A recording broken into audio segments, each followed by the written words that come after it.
This is me arising from my sick bed to talk about Jinger Duggar Vuolo. Is that how you pronounce her last name? I'm not sure. I don't watch the show anymore. Not much that I watch it. I've just been down this week with my allergies real bad. As you can see, I have a pile of bedding behind me. I'm getting ready to change the sheets. I just discovered that my husband, unmoored and unnagged by me, has been eating Cheetos in the bed. So I have to change out the bedding with the Cheeto dust. But after I talk about what did she do this time, Java Man? How do I even break this down? First, let me give my little bit of disclaimer.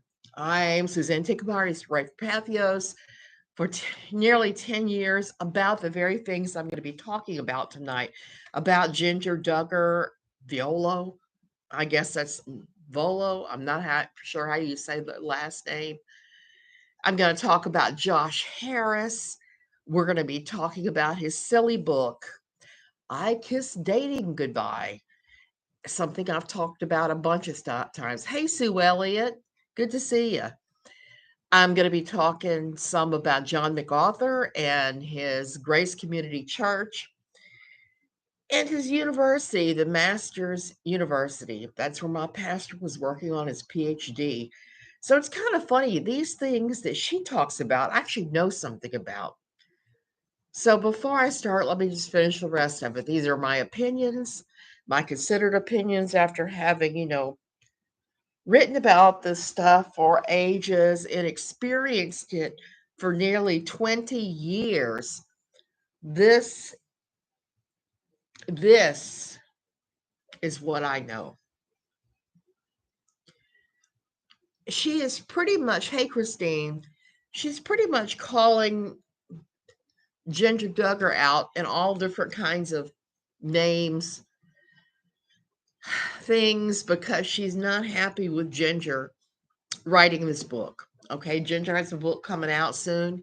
It's all about how Jinger left the whole Bill Gothard think stuff to join up with the whole John MacArthur thing. And as I've said before, it's kind of like watching somebody go from a frying pan that's made out of cast iron and plutonium to I'm sorry, my hair's driving me crazy. I just washed it. To a frying pan with ceramic coated with castor oil. Neither one of them is good. Both of them are toxic. One of them will kill you. The other one will just make you horribly, dreadfully sick. So, man, I'm having issues tonight. Like I said, I've been having crazy allergies, so I haven't even been on. I didn't know that Ginger needed Katie Joy's permission to write a book. No, she does not, and she's written 3 of them. So Katie keeps claiming that Jinger is writing all these books and is on social media all the time, specifically to make money. And there may be an element of that in there. It could be because they're living in Los Angeles. Los Angeles is an outrageously expensive city to live in. It's not any place I ever wanted to live the few times I visited, but I can see how it might appeal to Ginger, who always said she wanted to live in a big city. So it's an expensive big city. Jeremy is going to the Masters University there. He's going to John MacArthur's University. They are attending John MacArthur's church. And all of that takes money.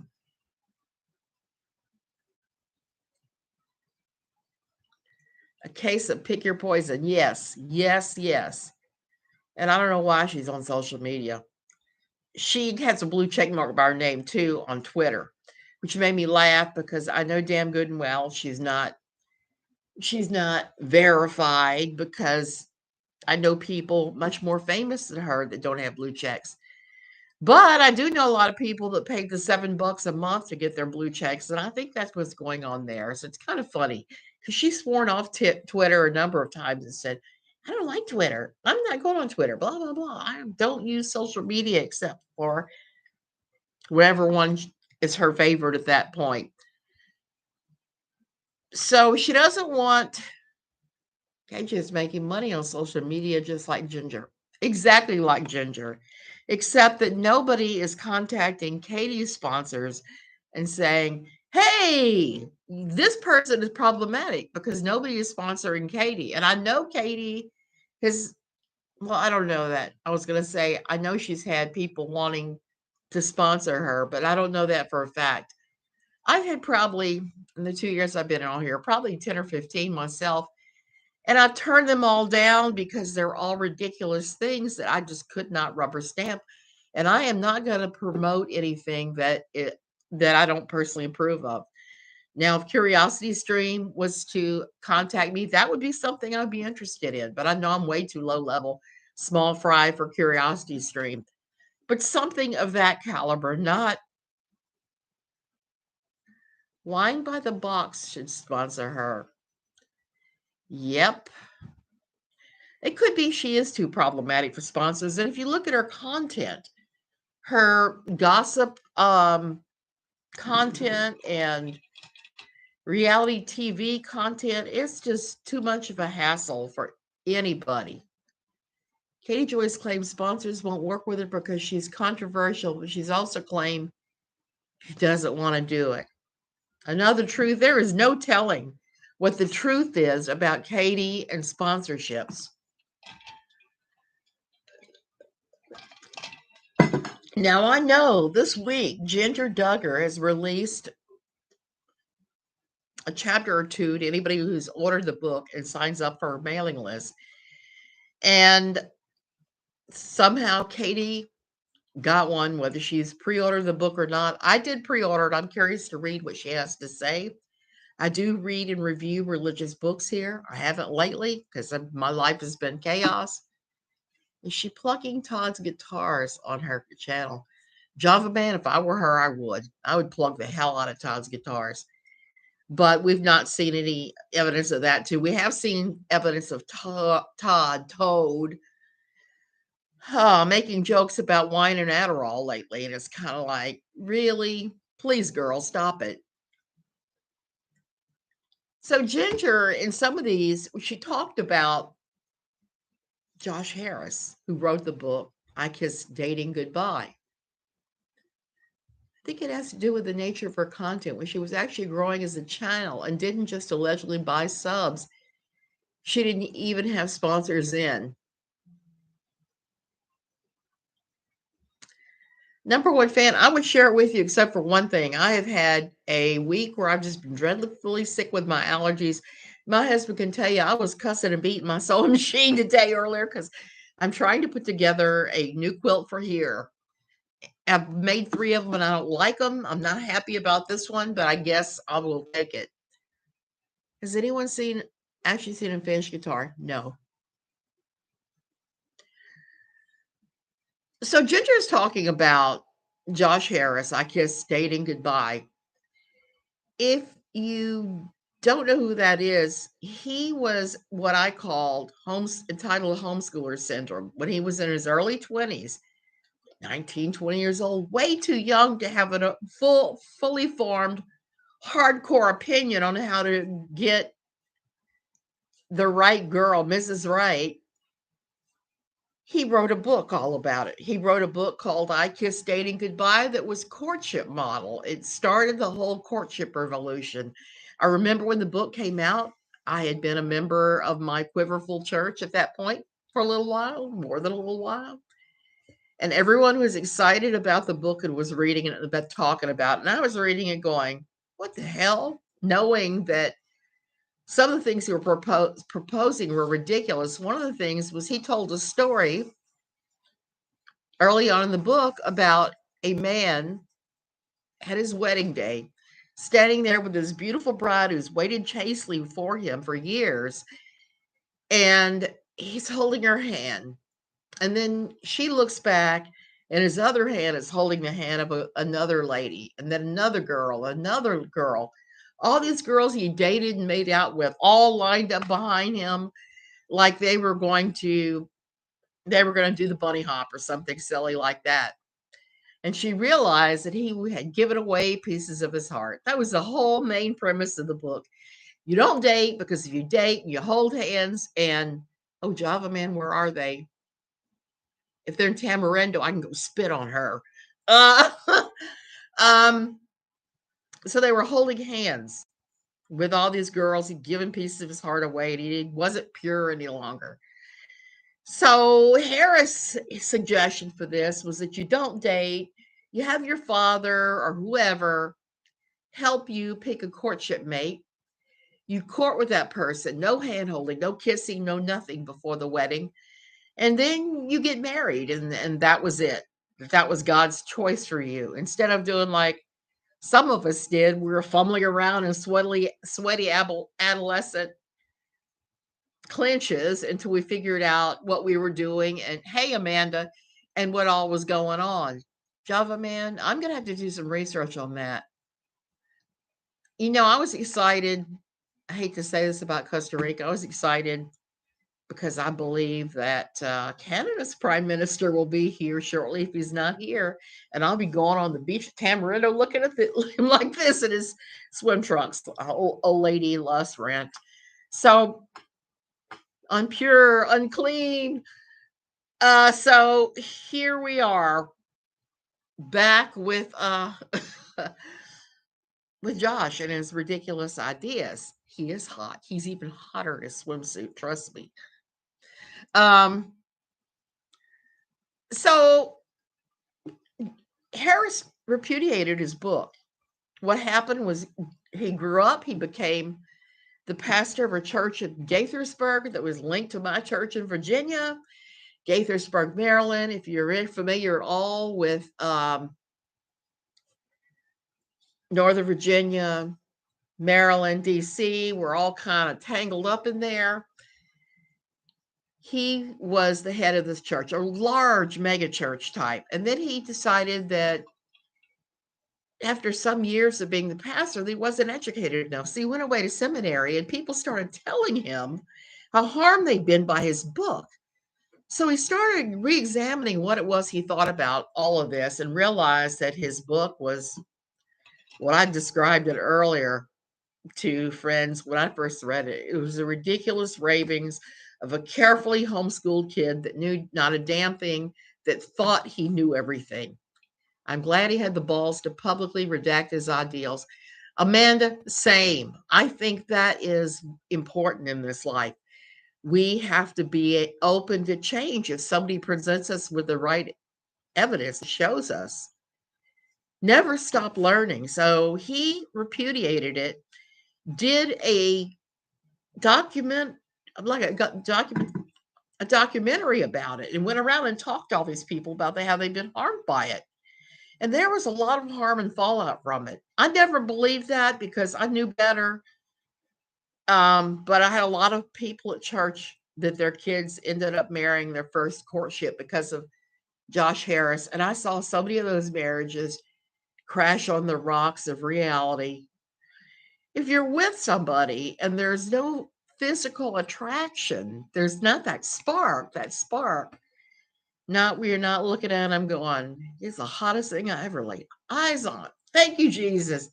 Then you're not going to be able to make it through the tough times. If there's not an emotional intimacy, a physical intimacy going on, it is going to crash. So that reminds me of Bristol Palin writing her memoirs in her 20s. Java man, she was on Pathos as a Pathos author, and her pieces were awful. When she turned up illegitimately pregnant for the second time, she told us all to mind her own business. I'm talking about Bristol Palin now. So Josh repudiated. He did this documentary, and then he came out with a series of helps. He came up with a course that you could do online, deprogramming seminars. Amanda, those seminars were about how to recover from his book and that mindset more than deprogramming. And there was such a stink and a furor and outrage over it that he ended up dropping the idea. He dropped the idea and he never did it. It was something that he was shamed out of doing, rightfully so, because first he sells you this bill of goods at 20 of this, and then later, 20 years later, is saying, okay, I may have screwed up. That's one thing, but to turn around and say, okay, I may have screwed up. And now buy my coursework for thousands of dollars. Oh, Laura, thank you so much. Merry Christmas to you too. My yarn fund thanks you. So he's taken his lumps, rightfully so, and he's apologized for a lot of this. I don't know what's happened to him since. Amanda, that's what she is alleging. She is alleging that this is deprogramming. It is not so much deprogramming. There is some deconversion of beliefs in his. There was supposed to be some deconversion. Yeah, I saw that too, Java. I thought it was good. That's why I can't stand Katie Joy. She talked about it being this deconversion series, and it was not a deconversion series. It had to do mostly with recovery from the whole courtship model that he was teaching. And he was hardly the only one teaching it. I've talked before about how my daughter followed a guy named Lookadoo that Twitter has renamed Lookadoosh, who promoted something very similar. And I kept reading that and saying, Laura, do you really believe that? I read somewhere else too, because I don't watch KJ for factual information. I mean, that could be. But my understanding was the failed course that never launched was mostly about recovery from his book.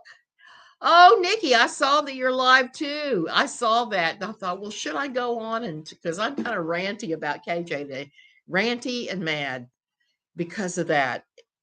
And because of all her, hot takes about what Ginger's book is about. It may be that, like I was saying, Ginger has jumped from Bill Gothard, that cast iron skillet full of plutonium, to John MacArthur, who is more like a ceramic skillet coated with castor oil. One toxic to a different kind of toxic that's less toxic. But she's making all these allegations about MacArthur. Here's what I can tell you about MacArthur and all you need to know about MacArthur. John MacArthur is a hard complementarianist.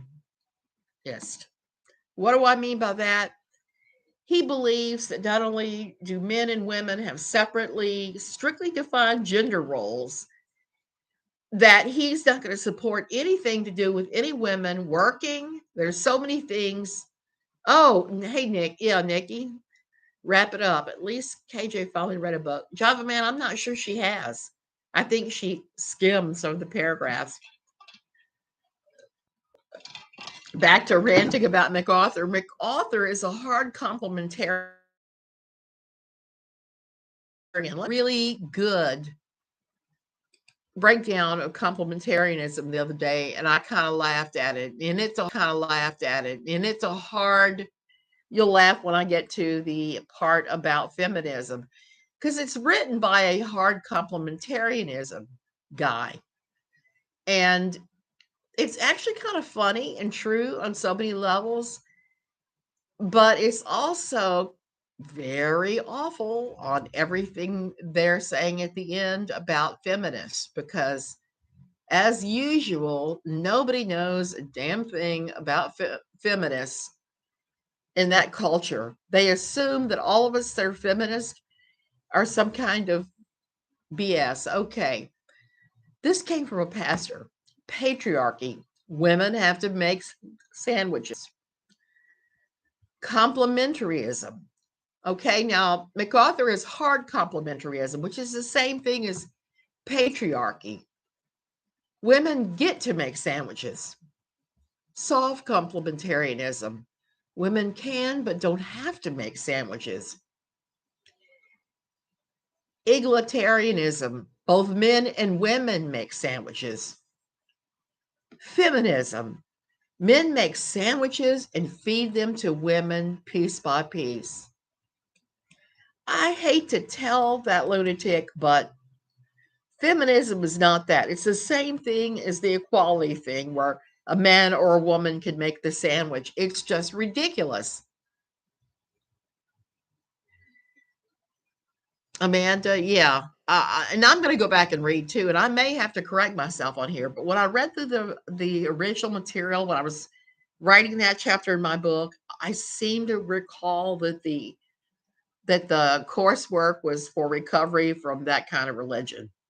And it may be deconversion. There may be deconversion in there. I wouldn't be one bit surprised if there isn't. But I don't think there is the way that Ginger is describing it and the way that KJ herself has described it. I don't think that's quite it. So you have all these guys who are complementarianism, soft, hard, patriarchy. Hard complementarianism and patriarchy is the identical thing, except that hard complementarians will not say that they're patriarchs because they think patriarchy is wrong. But they're exactly the same. Exactly the same. And soft complementarianism isn't much better.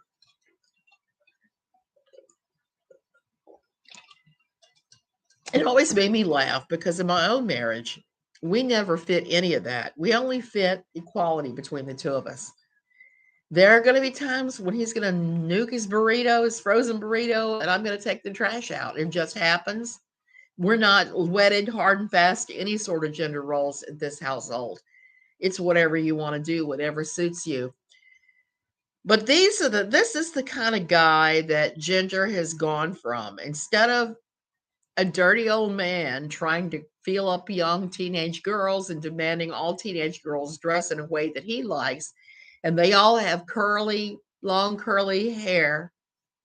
Instead of grooming everybody to look like his ideal of a female, she jumped to somebody who does not care about that, who does not harass you to have your hair in long curls. Now, you may be gotten onto if you're not perfectly groomed.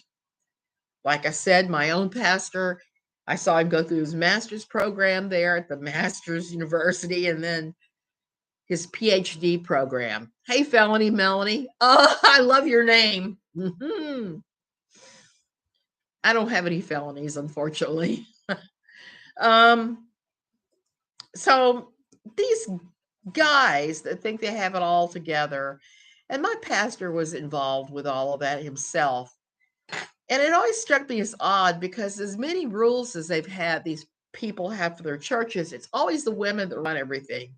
They're the ones that get down and do all the dirt and, oh, hey, Mama 3. We're all the ones that get down and do all the hard work. That's how I got so incredibly burned out in my old church days because I was one of the 5%ers carrying out all the work while the men were just kicking back and telling women that they were exposing their knees and they were sinful for that. My old pastor tried to ban us from wearing sleeveless blouses. Let me flap my chicken wings. Sleeveless blouses because he said that a man, and he got this from John MacArthur, that's why I'm talking about him so much. He said if your bra strap shows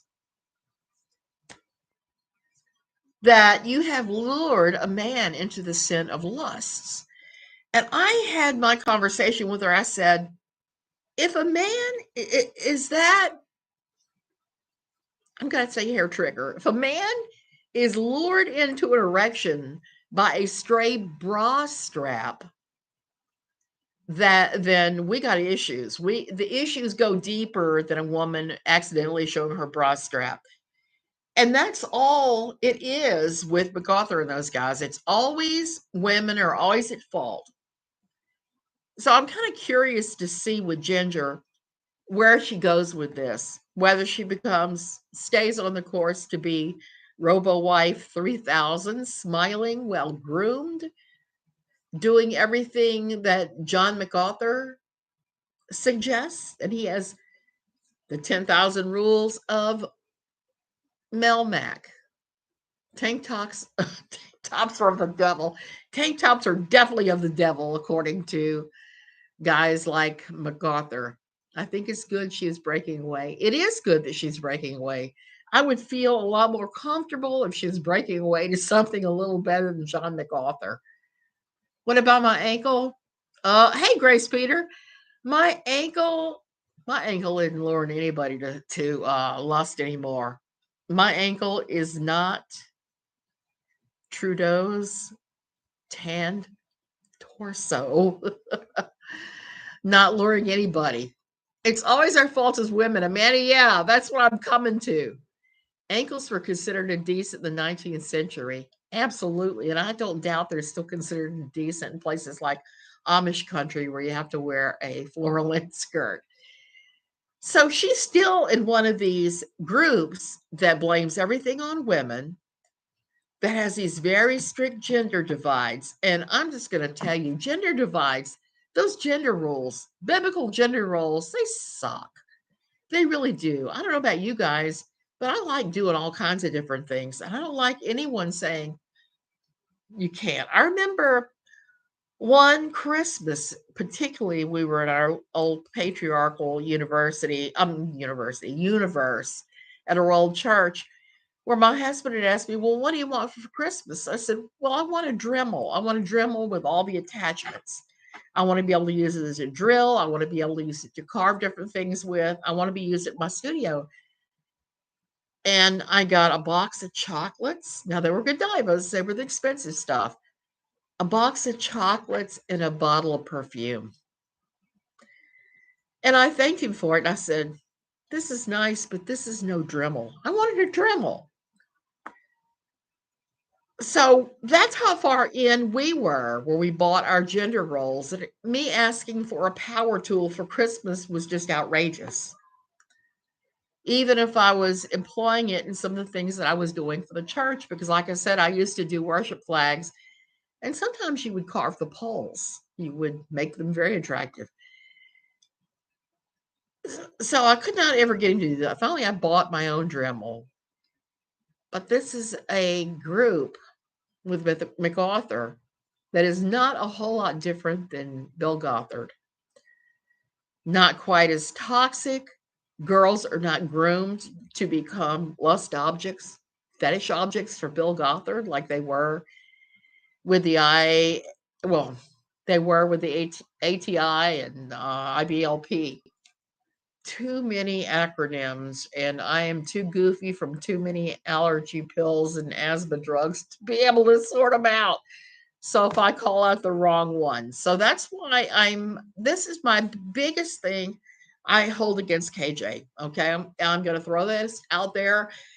I hate the fact that she talks about this particular awful type of non-denominational evangelicalism and has no idea about it. She misinterprets many of the things about it.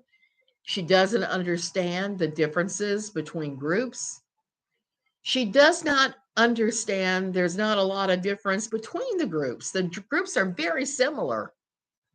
And Dremel is a devil too. If a female wants to have one, yeah. I tell people if they don't know what to get me, bars of gold, silver, platinum, or other precious metals are always appreciated. Java man, that's a thing. I ask for jewelry now. I just say, hey, I want, because I like jewelry and I always have. And I probably always will. I probably always will. So, but back then, that was something expensive. You wouldn't dare ask for something like that in our group because you would not want your husband to spend that kind of money on something that is sheer vanity. Sheer vanity. So she's way out of her league. And watching her coverage of Harry and Meghan has been sheer comedy. I'm just going to come right out and say it, especially since she's supporting Meghan. And Queen Elizabeth is somebody that I admired for years because she had the fortitude to put her own feelings and desires aside for the good of her nation. She lived through some very hard times. She's part of the greatest generation, like my in-laws were. And these are people that sacrificed, that did without, but lived through the Great Depression, who lived through World War II and sacrificed so that we could continue on in peace and prosperity, and the world would not be ruled by Adolf Hitler. They did their sacrifices and everything else without bitching about it, without going on social media and whining. And I know I'm a great one for whining about my health. Megan likes to lie, and KJ likes to lie. Yeah, I think that she and Megan are very similar. She's definitely a dying breed, 100% the queen. Yeah. And that's how I felt about it. When she died, it was like I told my husband, I told him, I said, an era has passed. I mean, it was sad enough when her husband died, but when she died, it was like an era has passed. And I'm kind of afraid for the British monarchy because King Charles I was overthrown by Oliver Cromwell and beheaded. And then you had King Charles II, who was notorious for a lot of reasons. And one of the things that he did was make $1 million by funding almost entirely import of slaves into the U.S. He owned a large portion of every slave ship that went from Africa to America. So a lot of the money that the monarchy had in those days came from the blood of Africans, which sickens me. So who does Charles take for his original name? Charles III. I would have gone with Arthur or something else had I been him. She had a dignity that none of the rest have. She most definitely did, and I do miss her. And the Meghan and Harry documentaries, I watched 2 episodes, and that was all I could stomach. I said, I can't take any more of this nonsense. Because I was watching this woman and I was thinking, everything coming out of her mouth is a damn lie. I don't see the monarchy lasting too much longer on. As far as I'm aware, most British citizens are different towards the monarchy form, and that's kind of sad in some ways because this has been a continuous line of rulers for 1,000 years, except for when they beheaded Charles I. God bless the Queen and rest her soul. So, yeah, I couldn't watch it. It was awful. So KJ watched it. She's done a bunch of videos on it. She keeps sounding off on her social media accounts about it and talking about supporting Meghan and Harry and how horrible they've been treated.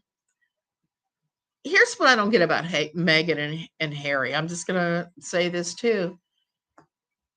They're complaining about the media treatment and the royal family, and they're demanding a meeting with the royal family, and they're on media trying to make their points.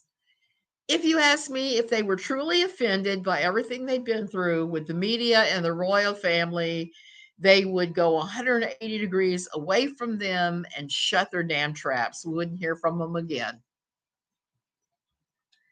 I thought Brexit was a mistake before it went into effect and still think so. Java Man, I do too. And I was pretty convinced it was going to be worse than it has been. Who knows? According to Nostradamus, Charles won't be on the throne for more than 2 years, and whoever takes it will be the last king. Grace Peter, I can see that happening. My fear for those boys has always been they have been pulled between their mother and their father in the public eye for many years, and that cannot be an emotionally healthy thing for anybody. I wish them emotional health and happiness. But you can see that Meghan really latched on to Harry and has done a number on him, I think. I never thought he was a very bright lad to begin with. And so now you have her jumping in there and saying how great they are and how all this other stuff. I'm not a huge fan of Wendy Williams, but she called Brexit before Meghan and Harry got married. Yep. From what I heard, this is the 9th time that Britain has left Europe. Java Man, if you look at your history, Britain has a very, very, very uneasy relationship off and on with France, with Spain, with various others where they've left Europe. So I'm not at all surprised to know it's 9 times. not at all. And all I can say is the British monarchy has been a cluster of you know what for years, off and on. And the years of Queen Elizabeth, she brought a stability to the throne that it mostly lacked many times. My heart breaks for Harry. He's a lost boy stuck in a grown man's body. Meghan is like a vulture, and she's evil and conniving. She preyed on him. Yep, I believe that's the truth of the matter, too. And she is pushing this they hate me because I'm black thing. And, before she even started saying that, I had no idea she was part African American. I didn't know she was half African American. I'd seen nothing to that effect. But then again, I don't watch the tabloids. I don't look at any of that stuff online. I'm just like, whatever. What's happening on House of the Dragon? I'm more like that than I am anything to do with celebrity gossip. So all of this just was like, whoop. It is interesting that only the British monarchy is really talked about. I don't see news of Japan, Japanese, Sweden, Norwegian, etc. That is very true. And I have to wonder about that. I think stability and prosperity leads to a quiet, peaceful, plentiful reign. She was also caught snooping, and Will and Kate's place was thrown out of the country. Lucky not to be charged. I mean, Megxit. Yeah, I heard all about that. They didn't want the rules, but they want the benefits. And that's the problem. If you give up your royal status and say, I'm not taking any more supermarket openings or car park openings or speaking at the motor neuron disease society, take me off the list. Once you stop doing the functions of the royals, and maybe we need to look at what the functions of the royals are. Maybe they need to revamp that entirely to make the monarchy more in line with what its citizens. It's because it's the largest influencing family with the Commonwealth. They conquered lots of the world, sadly. Yes, they did. And most of the Commonwealths have fallen away. Very few of them are still part of the Commonwealth. I find that utterly fascinating, particularly since my husband has lived in a couple of those and always has interesting things to say about some of the places that he's lived that have been under former British or Dutch rule.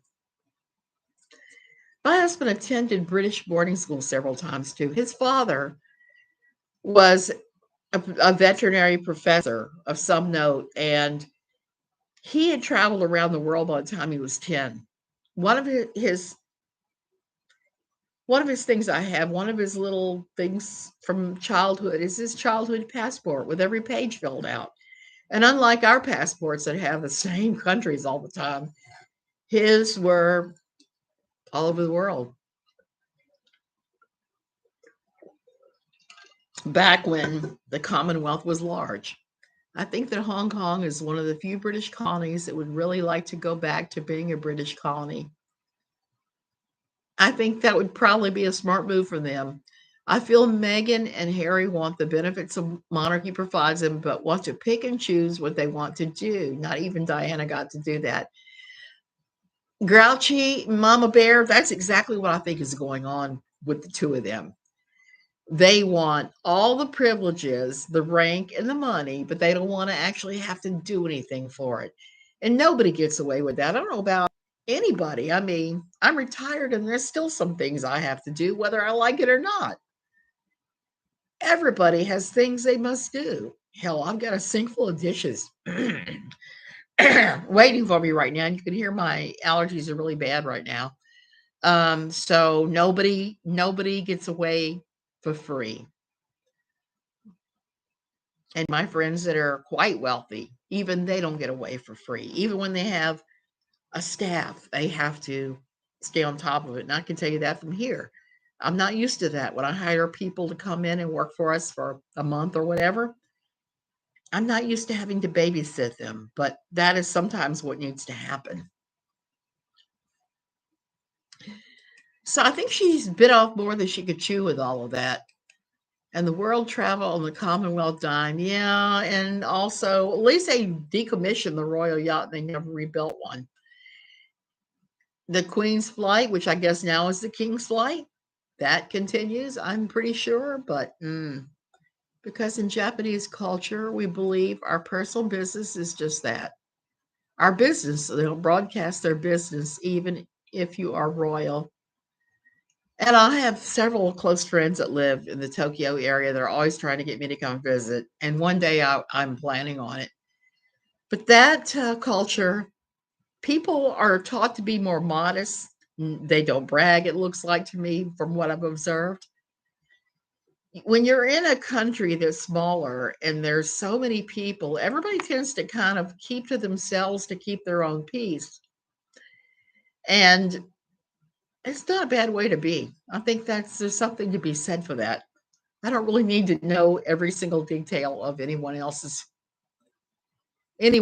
life. And there are times when my husband says things to me, I'm kind of like, why did you tell me that? Why don't you keep that to yourself? It will be interesting to see if they can keep up their lavish lifestyle. Christine, that's one thing. It will be interesting because my understanding right now is they are demanding a meeting with the senior royals, the royal family.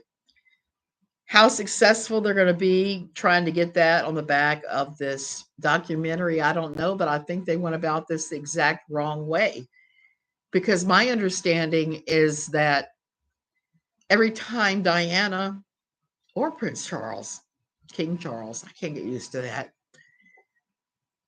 did an interview bashing the other one, that William at school got quite angry and upset with each one of them in turn. He keeps to himself. He's intensely private, and I think that's just how he's wired. I wish every culture put some importance that the Japanese and Chinese culture do. I agree. And there is still the book. No, I am sadly not barefoot. I will show you. I don't take these things off. This is your best friend when you move to Costa Rica. It is a Croc flip-flop. For me, it's the only ones I can wear because of the arch support, but they're rubber, so when we have terrible rains and rainy season, my shoes get wet, no big deal. If they get very dusty and dry season, no big deal. The first year we lived here, I pulled out my expensive cork bottom sandals with the leather and promptly ruined them. So, no, I'm usually wearing my shoes. I wear mine. You click the like button. Oh, so I'm hoping that all of this means that Katie Joy is running out of content. She does a lot of the sister wives. Oh, you're from Mount Vernon? Spent some time there. I've gone there. um, so I'm thinking all of this means that she's just running out of content, particularly with the Harry and Meghan thing. Shoe play. Normally, I am wearing these, and I don't wear much other, but I have like 4 pairs of these in every color of the rainbow. And that is it. You're never going to get me in anything else while I'm living here, where it's difficult to keep shoes clean. So there we go. Anyway, and I'm getting distracted. I'm thinking Costa Rican thoughts. And you can see what I'm like when I'm having asthma and allergies. I get goofy because of the meds. So we got all of this that Katie Joy's doing. She's doing things with sister wives galore. She's not allowed to talk about Todd Chrisley at all, which is kind of comedy because I know she wanted to the day that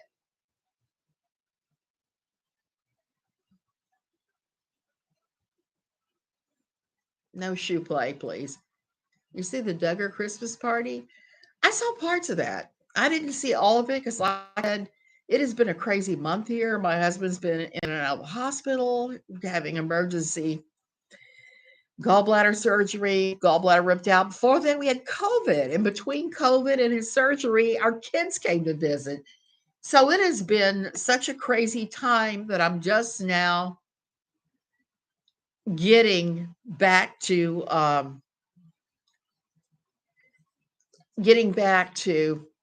even my laundry. I'm just now getting around to getting everything truly hardcore clean. Well, it was pretty clean, but I mean the laundry. The laundry was the thing. Has she stopped talking about 7M? I haven't seen any recent 7M things, but supposedly the other day, and I don't know how true this is, that I was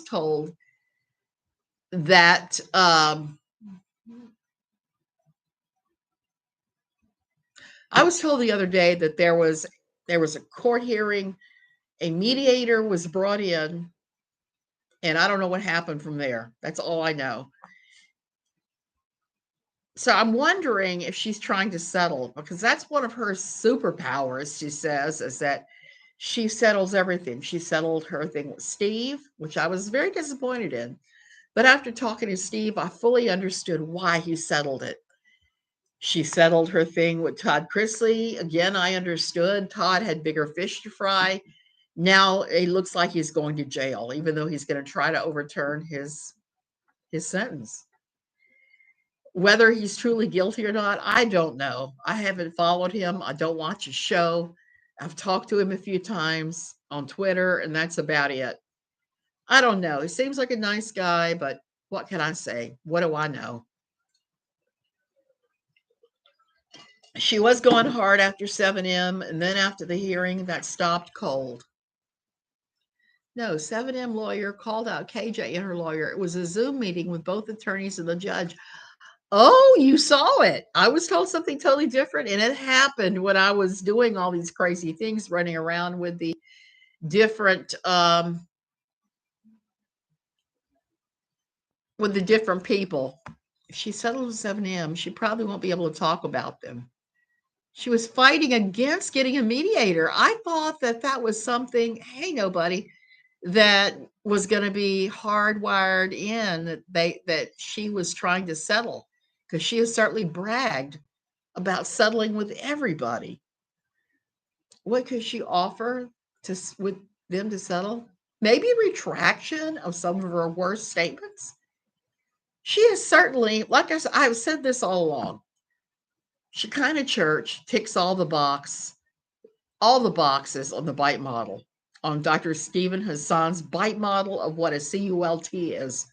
They tick a lot of the boxes. They're also linked with Hillsong, with Bethel Redding, which I know are CULTs.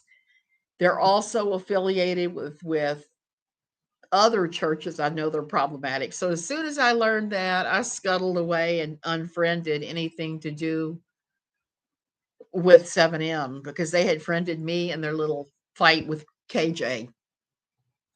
My guess is that the judge told her team to stop fighting with 7M and agree to a mediator.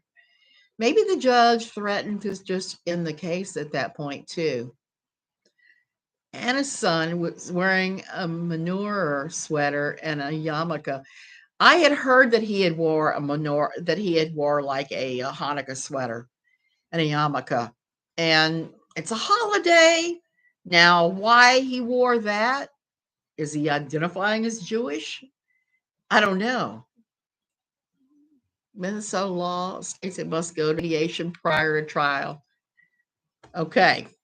Remember, no one knows Minnesota law. Only KJ does.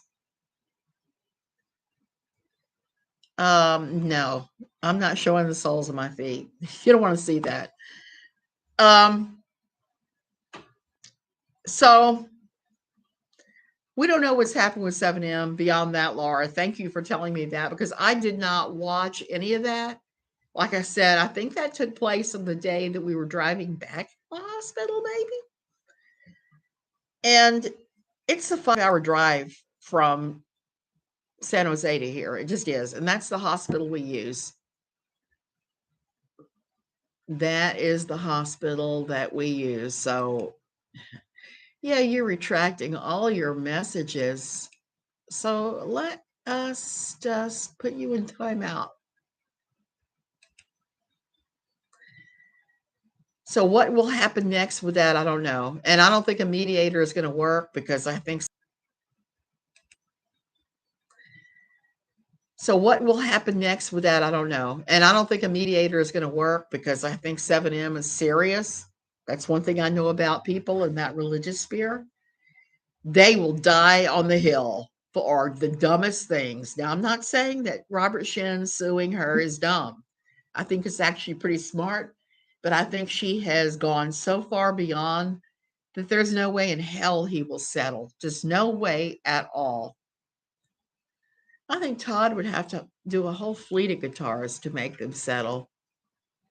Yeah, I don't see them settling either. That's what is so interesting about them bringing in the mediator, but I had no idea that Minnesota law requires it. I keep threatening to go to the trial, to show up there in Minnesota. Minnesota is one of the few places that I've not spent much time in, and to see the trial firsthand and be able to report on it at night. I used to fly every now and then from Dulles. They would run a special like $70, spend the day at the Mall of America. Used to do that many years ago. But that has been the only time I've ever been to Minnesota is to go shopping. That is it. And now you could not drag me anywhere near a mall at all. I don't see them settling, but notice that she's quit talking about them. I would not be surprised if she was told to. And that is just kind of the way it is. Yeah, I hate talking about her, but every now and then, it's like Aaron said that I'd said in the past, speak less and mind our own business. Exactly. Many of us, we hate talking about her, but the thing is, after a while, it builds up and it's like throwing up. You know, you'll feel better after you do it. I still think someone should do some court sketches of KJ. Java man, now that would be interesting. I haven't drawn in years, but that would be interesting. I'm still working on my stupid cards. I thought feminists burned their bras. Well, flower girl, I'm pretty feminist and I wear my bras. I don't, because if I don't, I'm so old that everything sags. Malls are full of sick people here, high levels of RSV. Laura, I keep hearing that. And that's what keeps me from flying back to the States for Christmas because normally that's what we would do. Before COVID, we would get together with our kids. We'd all pick a city we'd not ever been to, and we would get our Airbnb and all of us fly in and have a really great time. We had to stop that. I mean, when COVID hit, of course, we had to stop it. But this year, between the RSV and everything going around, including COVID, which we got after almost 3 years, 2 years and 3/4, I don't want to risk that anymore. And I felt more comfortable doing that back when they were making everybody test before we got on the plane. They make you take a COVID test 24 hours before you get on the plane. And I don't mean the rapid test, I mean the real test, the PCR. When they stopped doing that, I became way less comfortable with traveling altogether. Traveling became no bueno. And I'm not hiding in my basement like some people. Hell, I don't even have a basement here. It would flood. I'm 1.5 miles from the ocean. All it would take is a super, I hate this thing. All it would take would be a super tide and the house might flood. I have a friend who her house is in Potrero and it's about as far away as mine is. She got water in her house. At the last super moon, the tide came up so high it came in the house. And we've already had problems with the house drainage after we put in the hot tub. It just messed up the entire drainage of the yard and the house started flooding.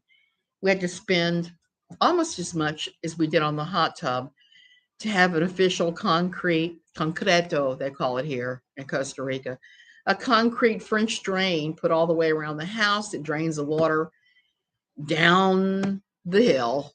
Imagine getting an Airbnb in KJ's neighborhood. Have a man.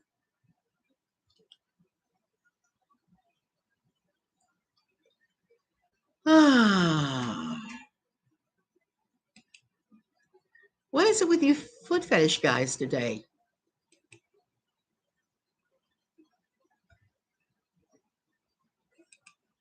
I really want to know that. What is going on with the foot fetish guys? Um, so that's an idea, Java Man. It's not an idea that I want to do, but hey. And I'm waiting to see what happens with the entire sickness, everybody being so sick.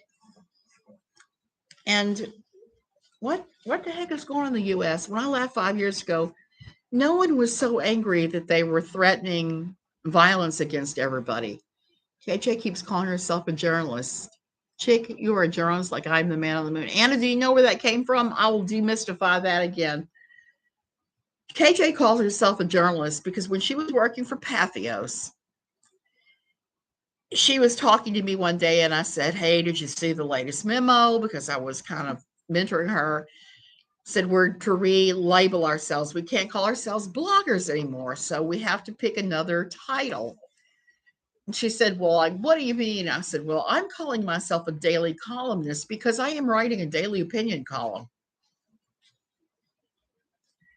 And some people are going with opinion writer. Other people had other things. And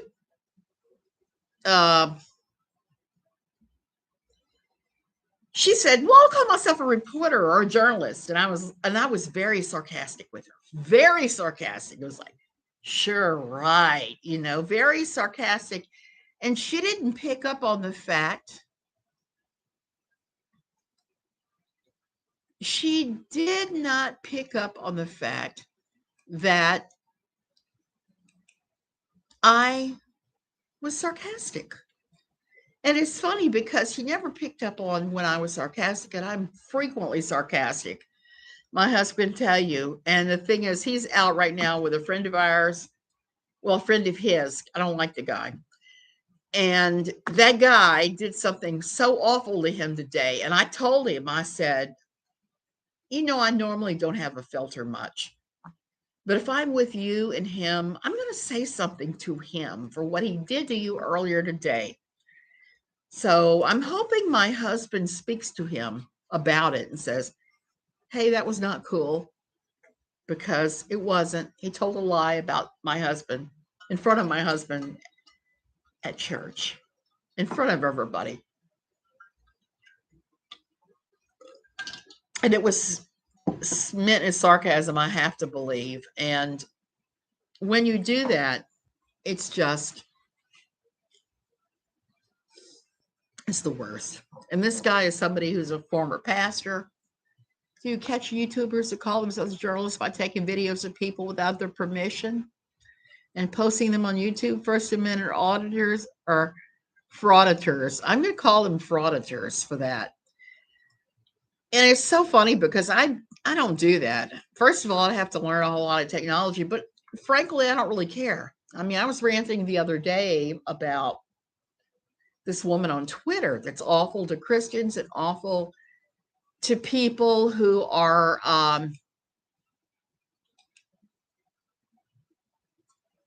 awful to Christians and awful to people who are deconverting. She's awful to everybody. And was claiming that we were white colonizers who didn't like her. It was just ridiculous, some of the things. So I don't pay much attention to that. I mean, somebody was posted a clip. Yeah, I got to say that I got to tell you guys a story that has nothing to do with KJ at all. But that's why KJ, she calls herself a journalist, because she renamed herself a journalist after I was telling her about the new Pathos policy. And she said, great, I'll call myself a journalist. And I was like, girl, please.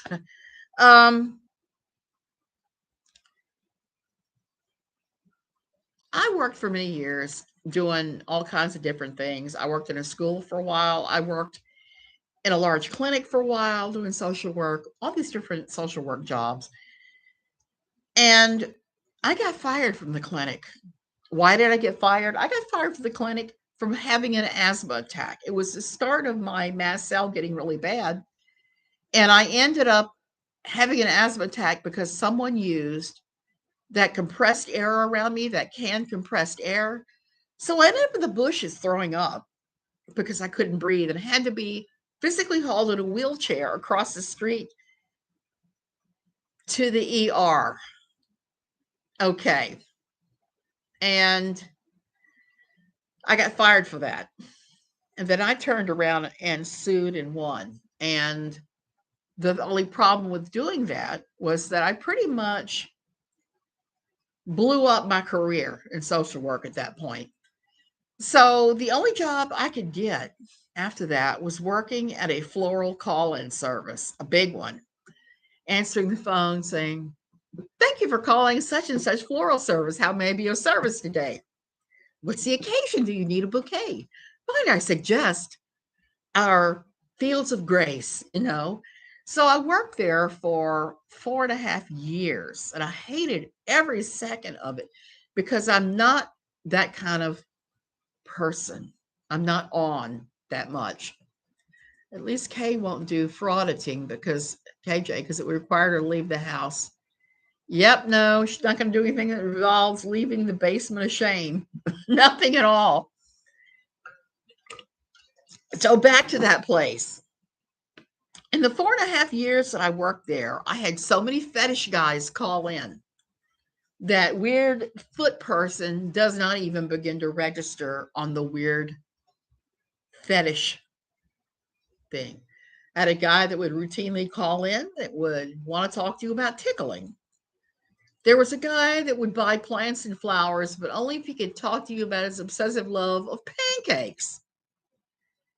And there were some guys that called with the weirdest stuff, and you figured out pretty quickly there was heavy breathing going on. They were trying to get you to participate in their ridiculous, stupid fetish. I'm not even sure that people work in those sex lines where they're calling in for the talk to the rub and tug. I'm not even sure they got the number of fetish guys that we would get. And we laughed about it. Sending messages, writing fetish guys, pancake fetish guys on the phone. Hey, tickle guy called. So it was an education in that. I did not know that many weird fetishes actually existed until I went to work there. Awful, awful, awful, awful. So thankfully, I was released from my floral hell and was able to rejoin the real work world again after a while. But while the lawsuit was ongoing and all of that, I was persona non grata and could not get a job in my own damn field. So it pays to be flexible. I knew a librarian that worked at a call center once. When that would happen, she would say, "Let me put you on the speakerphone." Java man, that's one way to do it. We had a tape somebody had made where they had recorded all these crazy fetish calls. And we played it at every year at the Christmas party with the new editions and would just laugh our asses off because it was utterly ridiculous, some of the things people would call up over. And then there was the people that would threaten you. The floral call line said,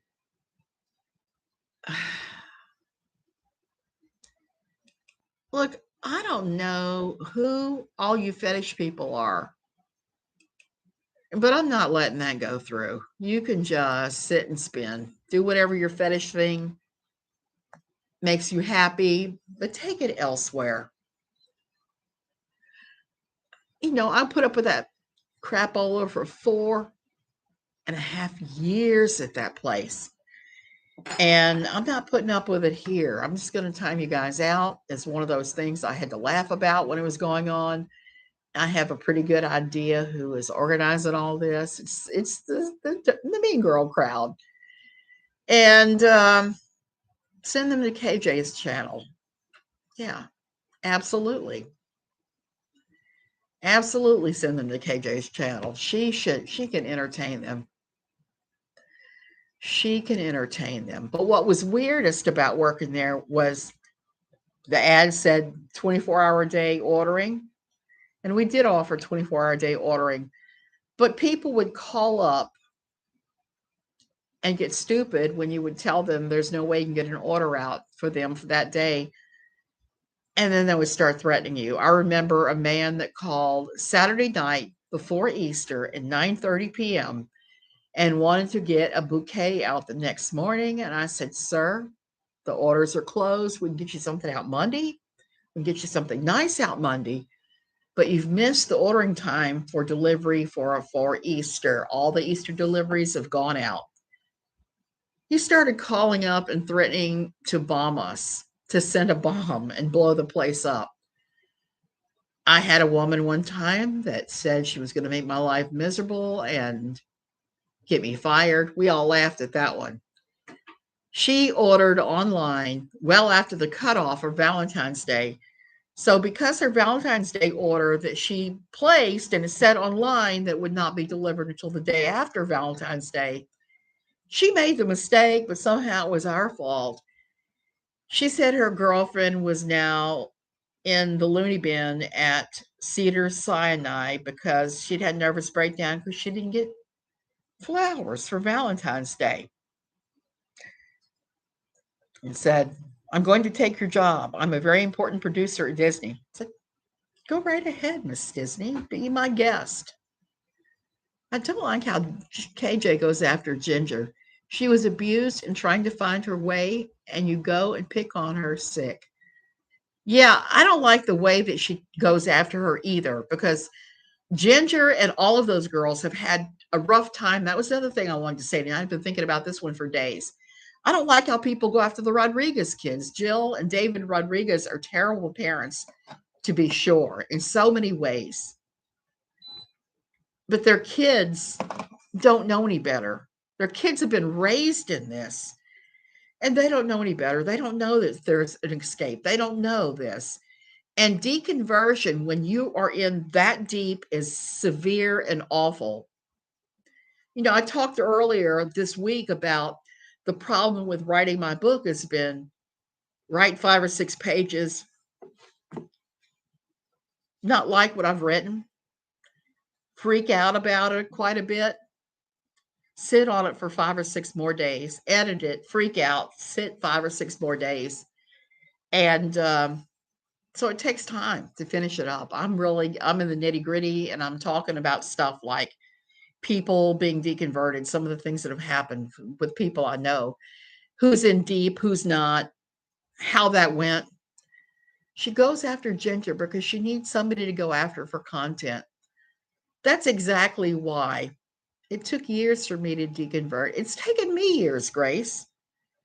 I am 17 years out. 17 years out, and luckily, my first 10 years after I was out, I was at a Methodist church, a very nice Methodist church, where the pastor was, he was a good guy. And actually, I think I was there more like 12 years. And I did a lot of my deconversion there. I am not content. I am a person. Absolutely. That's the thing. You need to set a goal of finishing your book before KJ finishes hers. Java man, I'm close. I'm thinking maybe February 1st.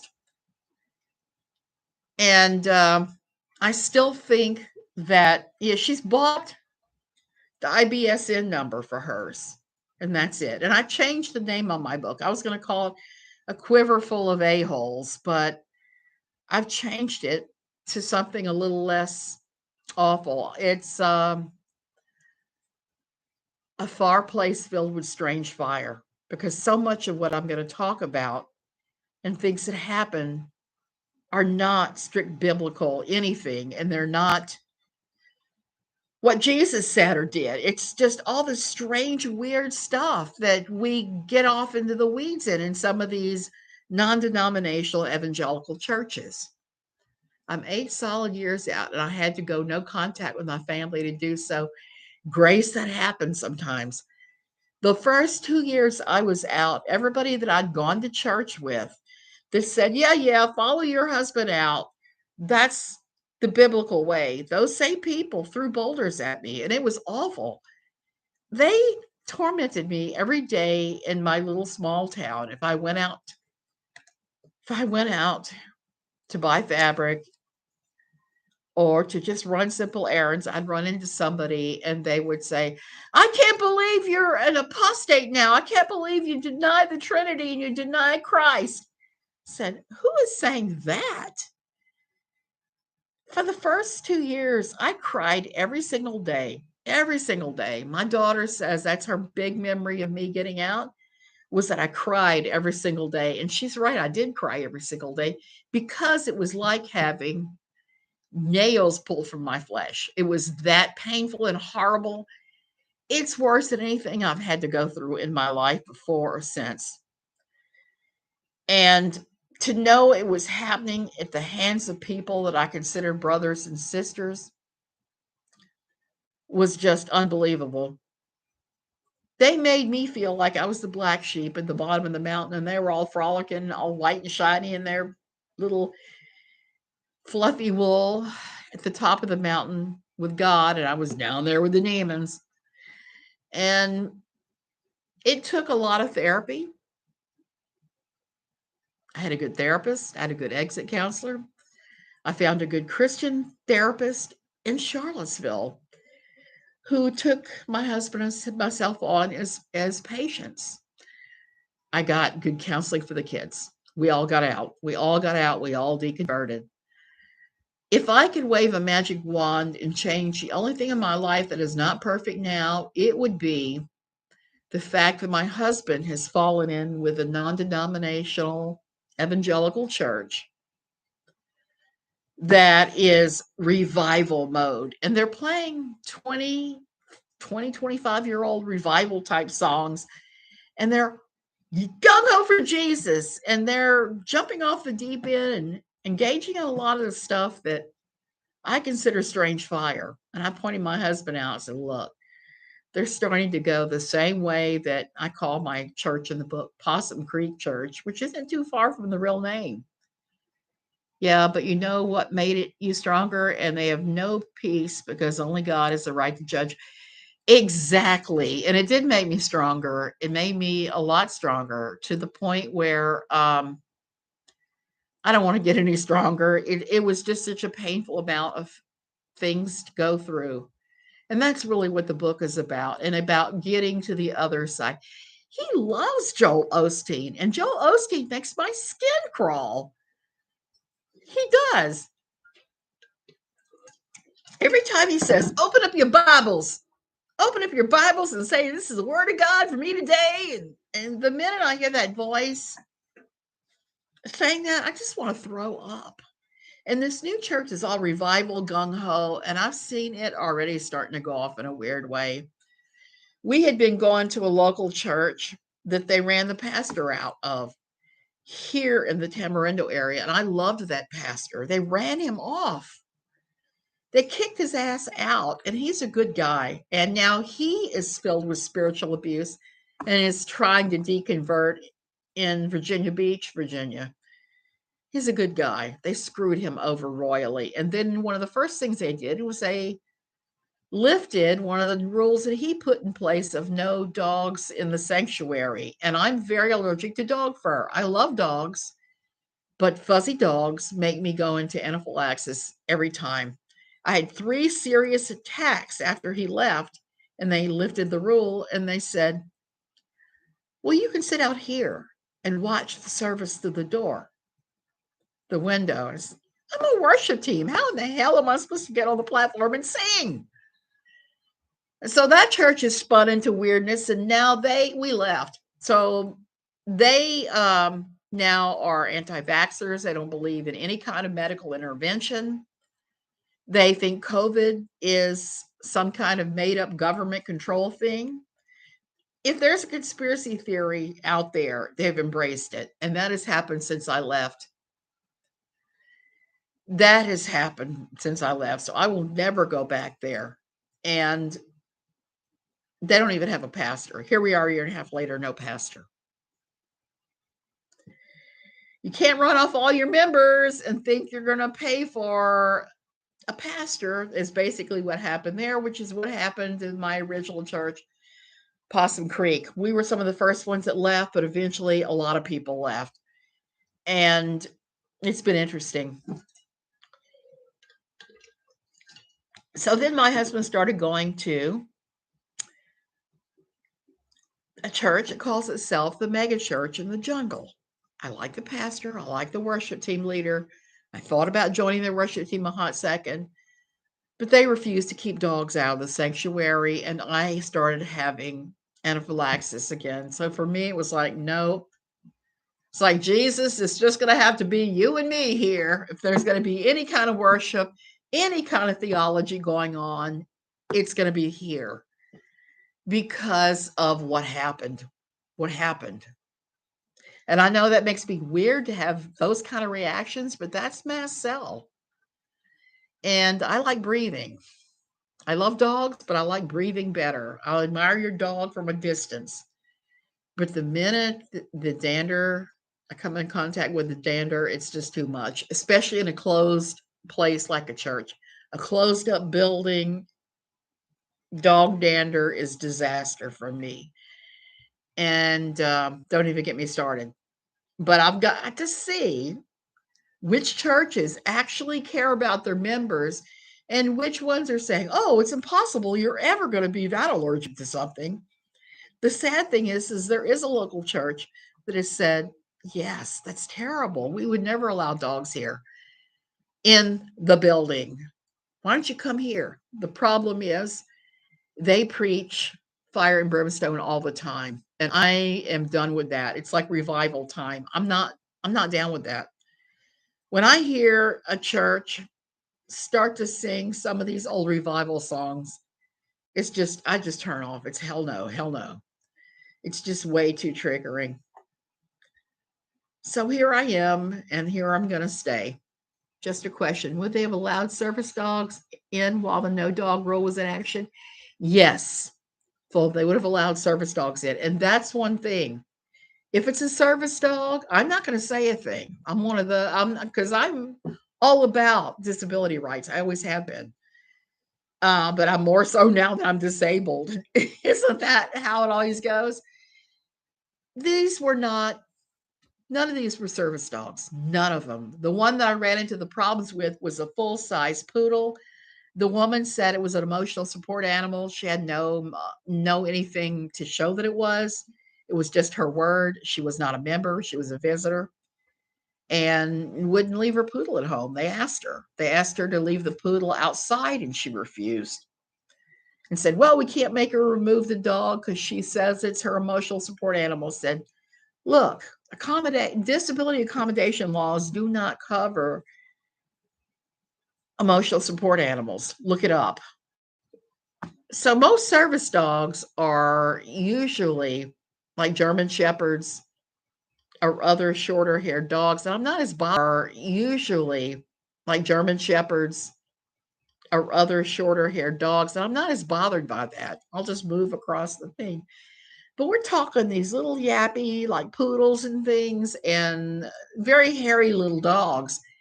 Those are the ones that have the undercoat that make my asthma go nuts, that just send me into where it's like EpiPen hospital. And so that's where I am with all that.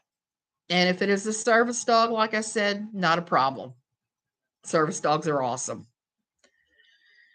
Now, if I could just make people who are not disabled stay out of the disabled stall into the bathroom, I'd be a lot happier because I need the rail to hang on to since my balance is so crummy from everything. Looks like the fetish people have finally left.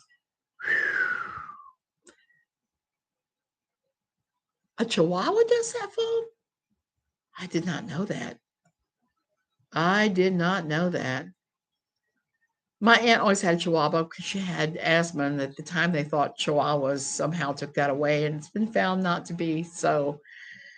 My daughter has a dog that's half pit bull and half golden retriever, and I'm only slightly allergic to that dog, but it's a short hair. So short hair dogs I'm fine with as long as I'm not right on them and petting them and stuff. It's the ones with the undercoat that when they enter the building, I just start dying. So and I know it's got to be the weirdest thing in the world to be allergic to, but there it is. I have cats. I used to have exotic birds and never once reacted to their hair. But that's the fun of Marcel is you get these new allergies. This is a newer one. I've had this the last about 3 years now. So anyway, I'm going to go. My voice is going. I'm starting to ramble. I'm going off my deep end now. But yeah, so now you guys know. So not only was I trying to deconvert, I actually started dealing with exactly the same time as my deconversion with Marcel. I got very ill the second I left the church and started deconversion. And I had a lot of people in my old church that said, serves you right. Satan is putting that illness on you because you left the true church. And I was just astonished by how many people want to see somebody punished. Like when I say God, where am I when we call God? Except for my church would ape. Oh my goodness. Yeah, people don't understand. Merry Christmas to everybody. I don't know if I'll be back on before Christmas. Who knows? We're going to be low key here, low key, and not do much of anything. Hey, Prairie, what are you doing on so late? uh, I just got a belly full of her attacking the crap out of Jinger Duggar. It was just ridiculous. She's attacking the book. She's attacking the fact that Ginger has gone from super toxic to not quite as toxic. She's attacking Ginger for the way they live, for the cost of their house. She's attacking Ginger for having written 3 books. She's attacking Ginger over her talking about Josh Harris and I Kiss Dating Goodbye. Okay, you guys, I'm going to go. Merry Christmas. Have a great new year. I'm sure I'll be back before then. Yeah, exactly. She's jealous. She'd be living in LA in $1 million house if she could. Have a good evening, everybody.